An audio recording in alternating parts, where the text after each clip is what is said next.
창세기 24장 61절에서 67절입니다. 24장 61절 67절까지 읽겠습니다. 리브가가 일어나 여자 종들과 함께 낙타를 타고 그 사람을 따라가니 그 종이 리브가를 데리고 가니라. 그때에 이삭이 부엘라헤로이에서 왔으니 그가 네게부 지역에 거주하였습니다. 이삭이 저물 때에 들에 나가 묵상하다가 눈을 들어 보매 낙타들이 오는지라. 리브가가 눈을 들어 이삭을 바라보고 낙타에서 내려 종에게 말하되 들에서 배회하다가 우리에게로 마주오는 자가 누구냐? 종이 이르되 이는 내 주인이니이다. 리브가가 너울을 가지고 자기의 얼굴을 가리더라. 종이 그 행한 일을 다 이삭에게 아뢰매 이삭이 누가를 인도하여 그의 어머니 사라의 장막으로 드리고 그를 맞이하여 아내로 삼고 사랑하였으니 이삭이 그의 어머니를 장례한 후에 위로를 얻었더라. 하나님의 언약을 계승하기 위한 결혼. 아브라함으로부터 구원의 언약을 받아야 할 이삭. 그 아내를 구하는 과정을 묵상하고 있습니다. 하나님의 섭리, 인도하심을 따라 아브라함이 순종했고 또 엘리에셀도 아브라함의 명을 받아 하나님을 믿고 의지하며 인도하심을 따라 순종하는 모습을 보았고요. 그래서 사촌간인 부두엘의 딸 리브가를 충성스러운 엘리에셀 그 뜻에 하나님의 말씀을 뜻을 전하여 들은 부두엘과 라반 역시 순종하죠. 당사자인 리브가도 지금 당장 떠나야 된다라는 종의 말을 듣고 지체 없이 순종합니다. 지체 없이 고향을 떠날 것을 결단하고, 그러니까 이렇게 순종하는 하나님의 뜻에 순종하는 사람들을 통해서 이 하나님의 구원의 언약 위한 이 소중한 만남, 또 결혼이 이루어지게 되는 거예요.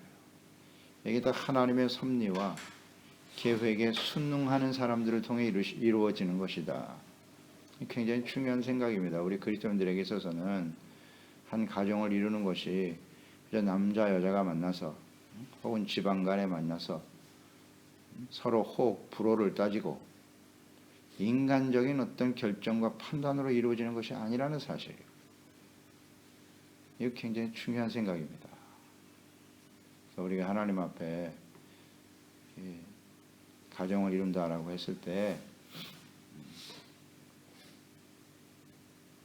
하나님의 자녀들은 그래서 하나님의 말씀 위에 손을 얹고 가정을 이루는 거예요. 이것이 하나님의 뜻입니다. 이걸 인정하는 거잖아요. 인정하는. 이 태도가 매우 중요해요. 남녀가 좋아서 서로의 만족을 위해서 만나 그런 의미가 아닌 거예요. 그리스도인들은 하나님의 말씀과 뜻을 좇아 순종하며 하나님의 구원의 언약을 이어가는 저희들이 되기를 원합니다. 성경에 딱 손을 얹는 순간 성경에 나타나 하나님의 뜻이 뭐겠어요? 이걸 알아야 되는 거예요. 알아야 되는 거예요. 성경은 이 땅의 모든 사람들이 예수 그리스도를 알아 구원받기를 원하는 하나님의 구원의 언약이에요. 언약이냐? 테스타멘토 언약이잖아. 이 구원의 언약을 우리가 우리 가정을 통해서 계승하겠습니다. 이 결혼. 이걸 진정으로 이해하고 결혼하는 사람이 과연 얼마나 될까? 좀 마음이 안타까워요. 그냥 하나의 이벤트입니까? 결혼식이? 그리스도인들에 있어서 결혼은 그래서는 안 되는 거예요. 오늘 진지하잖아요. 오늘 이삭의 태도를 보겠습니다. 61절에 엘리에셀은 지체 없이 리브가와 함께 가나안 땅을 향해 출발을 권유했고 리브가는 그냥 일어났습니다. 즉시 일어나 아브라함의 종을 따라 나서죠. 리브가의 즉각적인 순종. 이것도 매우 소중하게 느껴져요. 쉬운 결단은 아니었을 텐데. 아버지의 집을 떠나서 이삭의 아내가 되려는 결단이죠. 결단. 하나님의 구원의 언약을 계승하는 이삭이잖아요. 이삭. 그 이삭의 아내가 되어 사라의 대를 이어서 열국의 어미가 되는 일에 쓰임받는 역사적인 일이죠. 하나님의 구속사를 이루는, 거기에 일원이 되어 함께 인생을 살아갈 것이다. 참 진지하지 않습니까? 이 만남이, 이 결혼이. 하나님의 입장에서 한번 보세요. 이걸 절대 가볍게 여기지 않아요. 인간적인 선택과 결정이 아니라는 사실. 엄중하게 다가오네요. 이 리브가의 결단과 즉각적인 순종은 아브라함이 갈대아 우르 땅, 하나님의 음성을 직접 듣고 갈대아 우르 땅을 떠나게 되었는데요. 이거보다 더한 믿음의 결단이 아니었을까 하는 생각이 들어요. 아브라함은 직접 하나님의 말씀을 들었잖아요. 그런데 리브가는 엘리에셀을 통해서 하나님의 뜻을 전하여 들었어요. 전하여 들었습니다. 그래서 지금 아버지 때부터 살아온, 조상들부터 살아온 고향, 본토, 친척, 아비집을 떠나야 되는 상황이라. 남편이 누군지도 몰라. 그런데 순종하죠. 이게 하나님의 뜻이다. 하나님의 뜻이다. 자신의 생각은 없어요.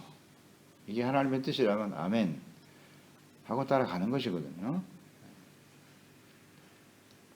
물론 남자와 여자가 만나서 가정을 이룬다고 하는 것은 그 근간이 중요한 동기가 사랑이 되어야 하겠죠. 사랑이 동기가 되어서 만나야 하겠습니다만은, 특히 그리스도인들에게 있어서의 가정을 이룬다라고 했을 때는 하나님의 뜻이 훨씬 더 중요하다. 거기에 무게를 둬야 돼요. 그리고 우리는 순종한다. 서로 순종해야지. 그러니까 이삭도 소중하고 리브가도 소중하네요. 이런 만남이 이게 아름다운 만남입니다.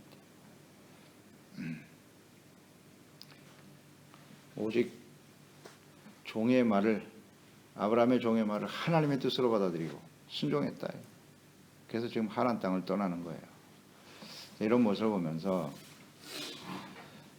우리가 그리스도인으로서 그리스도인이 된다는 것은 예수님의 신부가 되는 건데, 예수님을 따르는 제자로서 이런 결단이 필요하다고 누가복음 14장 26절 27절 말씀 묵상하게 돼요. 물은 내게 오는 자가 자기 부모와 처자와 형제와 자매와 더욱이 자기 목숨까지 미워하지 아니하면 능히 내 제자가 되지 못하고, 누구든지 자기 십자가를 지고 나를 따르지 않는 자도 능히 내 제자가 되지 못하리라. 과감하게 떠날 수 있어야 된다. 떠나야 돼. 근데 이런 여러 가지 고려해야 할 일들 때문에 결단하지 못하고 주저하고 떠나지 못하면 예수님의 제자가 될 수 없어요. 리브가처럼 즉시 순종해야 돼. 예수님의 제자들은 즉각적인 순종을 했어요. 다 공통점이란 말이에요. 생각이 많죠. 지금까지 살아왔던 나의 삶을 부정하고 그걸 다 버리고 이제 예수 그리스도만을 주로 섬기고 예수님의 말씀, 하나님의 말씀만을 진리로 믿고 따라가야 하는 인생. 새로운 모험이죠. 모험입니다. 어떤 삶이 우리에게 기다려질지 잘 몰라요. 성경은 잘 모르니까 처음에는. 그런 이제 성경을 알고 하나님을 알게 되면 그 선택과 결정이 얼마나 귀하고 복된 일이었는가를 가면 갈수록 깨닫게 되는 거죠. 참 감사한 일입니다. 결단을 잘했죠. 리브가. 한번 묵상을 해보세요. 리브가가 이 하나님의 뜻에 대해서 본인의 뜻이 중요하다면 순종할 수도 있고 불순종할 수도 있었어요. 나는 이 고향에서 남자를 만나 살 거예요 라고 결단했으면 어떻게 했을까요? 그냥 평범하게 살다 끝나버린 인생이에요. 이 결단이 얼마나 소중하냔 말이에요. 이 결단, 이 순종. 하나님의 역사의 중심에 기록되어 쓰임받잖아요. 어떻습니까? 수많은 사람들이 만나서 가정을 이루겠지. 근데 그 만남이 그저 평범하게 살다가 끝나버린 인생이냐. 이 하나님의 구원의 역사를 이루는 하나님의 나라의 생명책에 그 이름이 기록되는, 이거 정말 소중한 것 아니겠습니까? 그래서 다시 한번 묵상을 하게 돼요. 우리가 예수 그리스도를 믿고 구원받아 우리의 이름이 하나님의 생명책에 기록된다는 것이 무슨 의미일까? 어떤 의미일까? 이런 이삭과 아브라함의 진지하고 하나님을 경외하는 이런 태도로 인생을 살아야만 그 이름이 기록되지 않을까 하는 생각이 들어요. 그 인간의 호불호, 자신의 생각과 결정과 판단을 따라서 인생을 살아가는 아주 가볍죠. 가벼워요. 우리 인간의 생각과 결단, 감정 이건 수시로 변합니다. 수시로 변해요. 절대 믿을 수 없어요. 가장 빨리 부패하는 게 사람 마음 아닙니까? 자신의 마음과 감정과 자기의 의지와 결단만을 믿고 살아가는 사람들, 이런 사람은 온전한 그리스도인이라고 볼 수 없다. 그러니까 이건이 오늘 훈련이에요. 이 생각을 어떻게 토사복종시키고 하나님의 말씀과 뜻에 따라서 영원하신 하나님의 말씀을 붙들고 살 것인가. 진지한 태도죠, 이건. 우리 인생은 다 풀과 같은 것이고 그 모든 영광이 풀의 꽃과 같은 것인데 다 시들고 떨어지죠. 영원하신 하나님의 말씀을 붙들고 사는 거예요. 이 리브가 보세요. 지금 하나님의 말씀을 붙들고 가는 겁니다. 아브라함도 그랬고 리브가를 다시 묵상하게 되네요. 이거 아브라함과 같은 믿음을 가진 여자구나. 그렇지 않으면 이런 결단이 쉽지 않을 거예요. 자신의 생각도 있었을 텐데. 62절 63절 그때 이삭이 부엘라 헤로이에서 왔으니 그가 네게부 지역에 거주했다. 눈을 들어보매 낙타들이 오는지라. 부엘라 헤로이에 살고 있었네요. 이삭이요. 창세기 16장 14절이죠. 하갈이 사라에게 쫓겨나서 방황하고 있을 때 하나님의 사자가 나타났죠. 그래서 샘을 발견하여 물을 마시게 했는데 그 샘을 부엘라 헤로이라 불렀다. 그것은 가데스와 베레 사이에 있더라. 부엘라 헤로이라고 하는 것은 나에게 나타나신 살아계신 하나님의 우물 이런 뜻이에요. 하나님이 나에게 나타나셔서 발견하여 주신 우물이란 뜻이거든요. 이곳을 당시 그 지역의 사람들은 하갈의 우물이라고 불렀다고 하죠. 하갈의 우물. 근데 이곳에 이삭이 거주하고 있었네요. 이곳에 살고 있었어요. 그리고 25장 11절에도 보면 아브라함이 죽은 후에 하나님이 그의 아들 이삭에게 복을 주셨고 이삭은 부엘라 헤로이 근처에 거주하였더라. 하나님이 여기 샘을 많이 주신 것 같아요. 그래서 그것이 중심이 되어 살게 되었더라. 하나님이 주신 곳이니까 이렇게 묵상이 되고요. 63절에 보면 이삭이 저물 때에 들에 나가 묵상하다가 그랬어요. 묵상하면서 아내를 맞이하잖아요. 이삭. 이 묵상하다라고 하는 단어가 히브리의 라슈아흐인데요. 이 의미는 깊이 생각한다. 깊이. 메리딸이죠, 메리딸. 깊이 생각하고 숙고하고 기도한다는 의미도 갖고 있어요. 그러니까 하나님의 말씀을 묵상하면서 기도하는 거예요. 하나님의 뜻을 묵상하면서 기도하는 거예요. 그러니까 이삭은 아버지로부터 명을 받아 자신의 아내를 구하기 위해서 떠난 엘리세를 생각하고 있었겠죠. 그리고 아내를 위해서 하나님께 기도하며 묵상한 것으로 보입니다. 그러니까 아내를 맞이하는 이 태도도 이렇게 묵상하는 태도, 기도하고 하나님의 뜻을 이루기 위해서 진지하게 받아들이는 이 경건한 이삭의 모습을 볼 수 있지 않아요? 경건하죠. 하나님을 경외하는 이삭의 태도, 감정이나 무슨 정욕에 이끌려서 결정하는 게 아니잖아요. 하나님 묵상하고. 어떤 여자를 아내로 줄지 하나님이 선택한 것이면 나는 받아들이겠나이다. 이런 생각.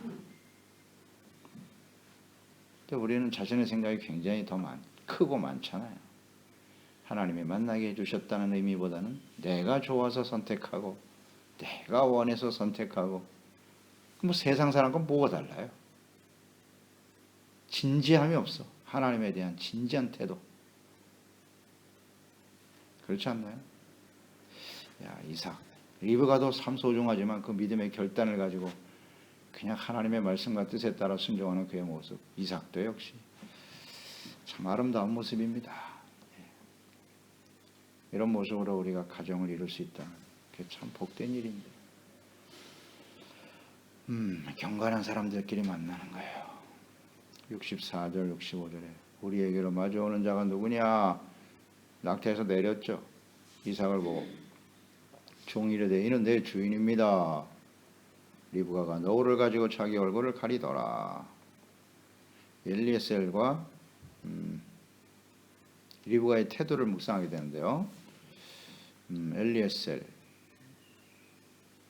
자신의 아내가 될 리브가를 맞이하기 위해서 다가오는 이삭 그를 보고 낙타에서 내렸다. 그리고 물었어요. 누구냐고. 이 종은 뭐라고 말하냐면 이삭을 내 주인입니다. 이렇게 고백하네요.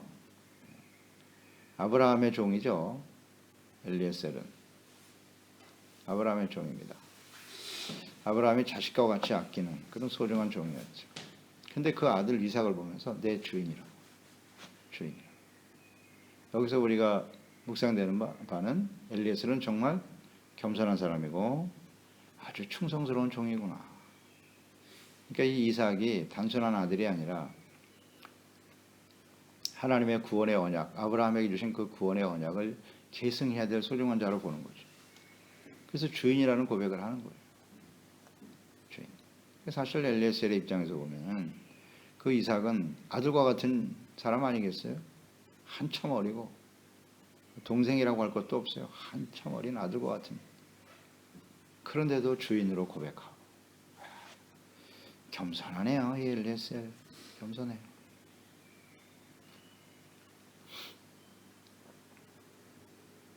그 하갈의 모습과는 너무 다르죠. 하갈도 여종인데 그 하갈 보세요. 자식을 잉태하고 나니까 그냥 주인 사라를 업신여기고 대조적이네요. 마지막까지 겸손해. 엘리에셀. 대단한 일을 하지 않았습니까? 아브라함의 종으로서 이삭의 아내 리브가를 데려오는 과정. 좀 의기양양할 수도 있고 그렇죠? 그런데 마지막까지 겸손하네. 충성스러움, 하나님을 경외하는 태도, 이런 사람들을 통해서 하나님의 역사가 이루어지는구나. 이렇게 묵상이 되고요. 자, 우리도 주님의 종들입니다. 잊지 말고요. 우리를 통해서 뭐 대단한 역사가 일어날 수도 있는데 그건 내가 한 것이 아닙니다. 우리가 한 게 아니에요. 하나님이 하신 거지. 겸손을 잃지 말자. 이제는 나의 주인은 예수 그리스도이십니다. 이제 언제부터가 자신들의 주인이에요. 교회 주인은 예수님이신데 주인으로 탄 사람이 얼마나 많은지.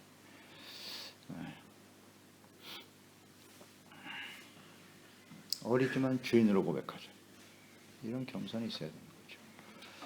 하나님을 알지 못하면 이런 겸손은 없어요. 하나님을 경외하는 자라고 볼 수 있어요. 리브가는 이삭을 마주하고 낙타에서 내려서 면박을 내려 얼굴을 가렸다. 그러니까 정원하지 않은 처녀에 마땅한 태도죠. 이런 거 보면 리브가 역시 아주 정숙한 여인이고 예의 바른 행동을 하고 있다. 그렇게 묵상이 되네요. 여자의 태도는 언제나 이와 같다. 디모데전서 2장 9절로 10절에도 보면 또 이와 같이 여자들도 단정하게 옷을 입으며 소박함과 정절로서 자기를 단정하고 따은 머리와 금이나 진주나 값진 옷으로 하지 말고 오직 선행으로 하기를 원하노라.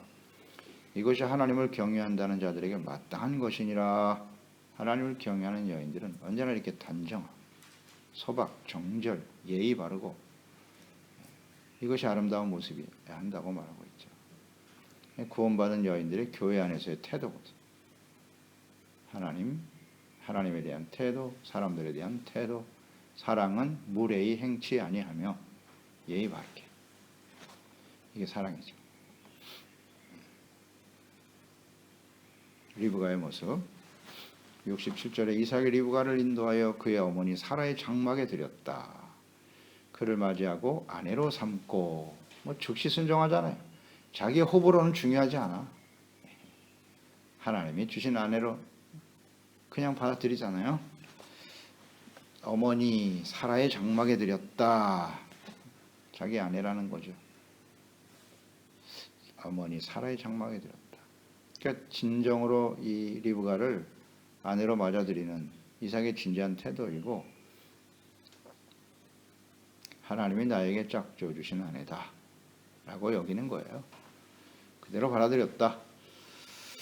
하나님이 내게 주신 짝이다, 배필이다, 이런 생각.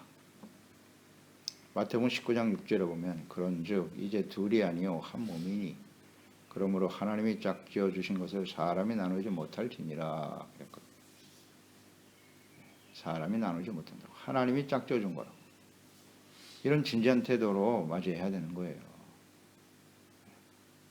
살다가 마음에 안 맞으면 언제든지 그런 게 아니라 하나님 앞에서. 그러니까 우리 그리스도인들에게 있어서 결혼 매우 신중해야 돼요. 매우 신중해야 돼요. 남편과 아내가 각각 하나님이 주신 짝이다 라는 인정을 해야 돼요. 그렇게 성경에 놓고 아멘 해놓고도 이걸 아주 가볍게 여기거든요. 이건 매우 심각한 문제입니다. 이거는 하나님 앞에서 맹세를 해놓고 그걸 지키지 않는다, 그 하나님이 절대 기뻐하지 않습니다. 그러니까 신중해야 되는 거예요. 신중해야 돼요. 사라의 장막에 들였다라는 의미는 무엇이고, 아브라함의 아내 사라는 열국의 어미가 될 사람이에요. 언약의 시작이고, 이삭은 지금 그 아내를 맞이하여 우리 어머니 사라와 같이 나의 아내가 나와 함께 하나님의 언약을 계승하고 하나님의 언약의 후손들이 하늘의 별과 같고 땅의 모래와 같이 많아질 복의 근원이 된다라고 하는 중요한 의미를 가지고 있다는 거예요. 어머니의 장막에 들였다. 약속을 계승하는 겁니다. 지금 그런 의미를 갖고 있고, 그리고 또 하나는 아내로 삼고 사랑했다. 영적으로는 하나님의 언약을 이어가는 것이고, 또 아내를 주셨으니까 사랑해야지. 당연히 사랑했다. 그러니까 리브가를 시집 보내면서 리브가에게 축복했던 부두엘과 라반의 말이 생각나죠. 너는 천만인의 어미가 되라. 사라를 이어받아 열국의 어미가 되어서 하나님의 구원의 역사의 시작이 되도록 하라.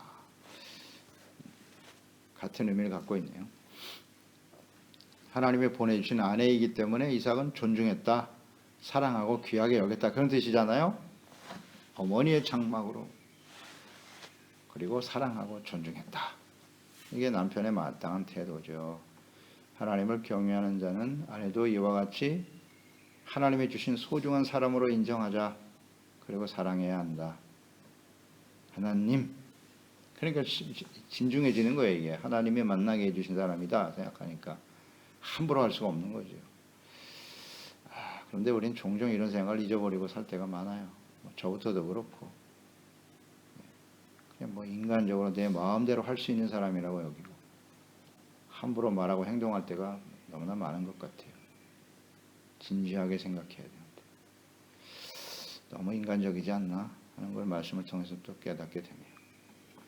요한일서 4장 20절에 누구든지 하나님을 사랑하노라 하고 그 형제를 미워하면 이는 거짓말하는 자다.